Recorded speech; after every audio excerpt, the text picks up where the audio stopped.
markets are continuing to wait for a trigger, some sort of a trade deal, some clarity on which way the world is moving. And of course, we are in the middle of the Q1 earnings season, and Mohit Gang is here to tell us all about what to expect in Q1 earnings, especially from the auto pack. Mohit, good morning. Let's first start with the big one. Infosys is all set to announce its Q1 results today, albeit after markets close. But it's not just Infosys alone. We also have other companies in the IT pack, especially the likes of Persistent Systems and Coforge. Is it time to break that jinx that we have seen with companies like TCS, Wipro, as well as HCL Tech? Hi, Kartik. Morning. Always a pleasure to be on your show. Look, I think I've maintained it on your show that it's perhaps a little too early for us to be taking a large call on the IT space per se, right? Here and there, some mid-cap IT names where the stories are really good and unfolding in a big way. Perhaps, yes, you can.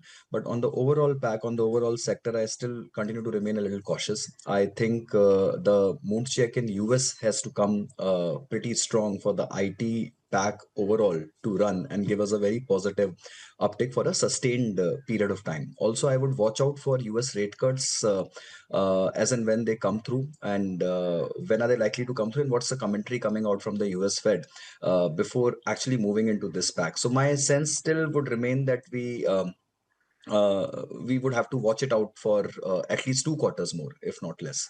2 quarters more to watch out for IT stocks, and cautious undertone is what Mohit Gang is talking about. But Mohit, specifically on guidance that one is expecting to hear from Infosys, what are some of the keywords that you would keep on your radar to plan your investments ahead? Look, I think Infosys has continued to be a bellwether stock on the IT side. I'm pretty surprised that they're coming out with results on 23rd this time, and they're pretty late in the pecking order, which to me, I'm still not really aware of the reasons as to why the results are coming so late. But on the commentary side, obviously, I think one will have to see on the basic numbers, which is your dollar guidance, the dollar revenue guidance, so on and so forth. But I think the bigger items to be watched are A, big deals, and be the hiring numbers. I think these are two big markers for me, which I would want to see in terms of the new hiring, the fresh hiring. What are they up to? What is the current employee strength? Are they what are the plans to increase the employee strength, so on and so forth? And this. The second is a big deal number. Are there any big deal announcements? What are they likely to see for the next year? So I think these are the two big markers for me. Other than that, honestly, I expect it to be perhaps pretty muted. I don't think so that Infosys will. Maybe it will not be as insignificant as the TCS results. Perhaps a tad better, but I don't think so. There is any positive surprise for us in the waiting out there. All right, no positive surprise expected from Infosys and its guidance. Meanwhile, stay with us, Mohit. Let's move on to another story that we're tracking by way of results that came from 197 Communication. Paytm yesterday. Paytm has reported its first ever consolidated net profit at over 120 crore rupees. This against a net loss of 840 crore rupees in the same quarter last year. Meanwhile, interesting announcements coming from Vijay Shekhar Sharma, including the fact that marketing costs have been halved to under 100 crore rupees. Also, employee benefits are now being cut by as much as 300 crore rupees. And overall, we are also seeing that the average monthly transacting user base has reached 7.4 crore transactions. So overall, is it too early yet to call it a turnaround for Vijay Shekhar Sharma and a turnaround for Paytm? And what do these numbers really mean for investors who have been taking those long bets on Paytm, Mohit? Karthik, very, very interesting set of results. Look, honestly, I think the action in the new age consumption stocks, whether be Eternal, whether be Paytm, has been extremely significant for last few days. Look, and I think everyone in the market is kind of watching these stocks, the whole pack per se. I think the two results, one of Eternal and second of Paytm, have kind of picked up the entire pack and the energy around these names once again, and they're all buzzing, right? Uh, Turning PAT profitable is a huge, huge milestone by all stretches of imagination. And though the street was expecting it to come out in this quarter, but it's a very, very decent number, very healthy number. And the guidance is also very good, right? They're giving a guidance of EBITDA on around, if I'm not wrong, around 16 to 18% guidance around EBITDA for coming quarters, right? So my sense is one will have to honestly look, from trading perspective, it's a great call. It's a great thing. We have seen a lot of brokerage houses uh, um, giving a revised upward target price for Paytm. So I think that all augurs very well. But from a sustainability perspective, one will have to watch out for at least a 2-3 quarter kind of a run rate in terms of what they do, how they end up. Look, reducing employee costs, reducing expenses is one way of turning PAT profitable, but the other and the more sustainable way is to increase your revenues and to have a healthy run rate going ahead, right? So I'll be watching out for that. But yeah, I think one with high risk appetite can perhaps take a look at these names now. Surprisingly, Mohit, the stock seems to be down this morning. In fact, it's down about 0.2% or so. Oh, Why do you think investors are not reacting favorably to at least the profitability that Paytm has shown for the first time? I'm pretty surprised, Kartik, if the stock is down. Honestly, I think I Yeah, saw the first look in the morning at around 3.5% up in the morning. And right. though I'm not on the screen right now, so I can't track it.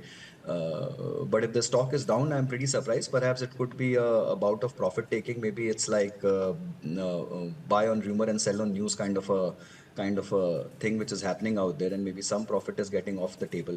But I think, look, it's not a bad, as I said, for a high risk investor, it just might not be a bad trade. You will obviously need the overall market sentiment to work in favor for it. But if the commentary is sustainable or something is sustainable, that's what the market might be watching out for. As I said, Karthik, I think, look, reducing managerial expenses and reducing other expenses and marketing expenses and then turning profitable is one thing, but turning profitable with a sustainable run rate and a sustainable revenue base is something else, right? So I'm not sure if market has read something in the fine prints of the entire results, and maybe that's where this is happening. I'll have to look out for that. But yeah, as I said, I think I'll watch out for another 2-3 quarters to firm up my views on these names. All right, let's move on also to another company, Mohit, which announced its results yesterday, and this comes by way of the Make in India smartphone story, Dixon Tech, which has made a splash pretty much with its earnings report yesterday. Dixon has reported a twofold increase in consolidated net profit. Net profit for Q1 2026 was at 280 crore rupees versus as little as 113 crore rupees the previous year in the same quarter. Revenue from operations has doubled to about 12,800 odd crore rupees, with the mobile division contributing to 91% of revenue. So overall, Dixon Tech pretty much on expected lines, in sync with the smartphone wave that we've been seeing, the boom that we've been seeing in the electronic space, and a true example of Make in India, and now also by way of doubling of revenue and profits, Mohit? Look, I think Karthik, Dixon is one of those plays which you want to ride on from the Make in India perspective. They are perhaps making equipments, making things which were hitherto not available in India. They are like the OEM suppliers, and they are like the biggest manufacturers for a lot of those foreign players in the market, in Indian markets, right? So I think it's a great story. It's just that it's a pretty expensive stock, honestly. I think it's a very, very expensive stock. The margins are wafer thin in this kind of a business, right? And perhaps any big player moving out from them, though that's not likely a possibility, but moving out from them can also be a risk metric to watch out for.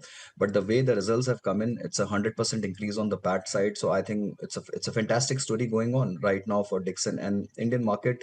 Look, the demand for smartphones, the demand for all these electrical equipments will only keep growing up in our kind of market. So my sense is the runway, the road ahead is extremely good.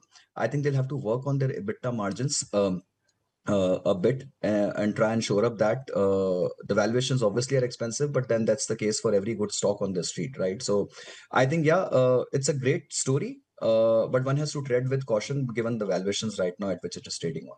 All right. And finally, before I let you go, Mohit, a view on what's happening around the world, especially with respect to now the trade deals or the tariff deals, no matter what you call it, being announced by Donald Trump on Truth Social with countries in Asia, including Japan, Philippines, as well as Indonesia. Well, the negotiations with India seem to be going back and forth, and now we are hearing that the US negotiation team is going to be in India in the month of August.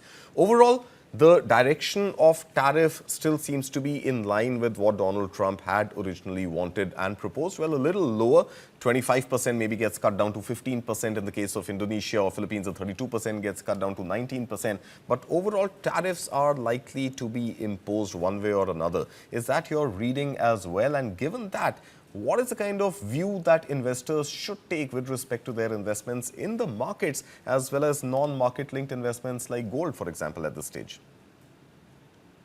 Look, I think tariff is a reality to stay, and I think everyone in the world is kind of aligned to it. The number could differ from country to country, and it will be in India's good long-term benefit if we can negotiate a better number or a better deal with the US. Which my sense is the delay is kind of give us an indication that we are bargaining our chips extremely hard with US, right? The deal with Japan is a historic one, and perhaps they might declare one more with the EU tomorrow, right? So I think US is signing and inking deals by the day.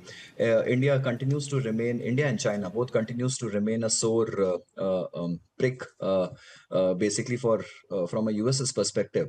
And my sense is they have a deliberation with China again this month and with India in the month of August. I think the stars are aligning for us to declare a trade deal somewhere around 15th of August, marking the Indian Independence Day. And I'll not be surprised if that will give a positive boost up or a leg up through the markets. Look, markets always factor in the worst, right? So, and anything which comes out from here will only give us a positive impetus. That's my reading out of it, right? So the first has already been factored in. That's the reason the market has just not been moving for last so many days. Right. And perhaps a trade deal might just give us a leg up on that. With regards to the second part on the yellow metal, look, I think the yellow and the white metal both continue to remain from an investment perspective, continue to remain fantastic, though I'm not Right. so much bullish on gold right now as I am on silver currently. All right. Well, more bullish on silver than gold. And of course, some announcement on the trade deal or the tariff front may give markets a leg up. Mohit Gang, always a pleasure having you here on Newsline. Thank you so Thank much you. for your time this morning.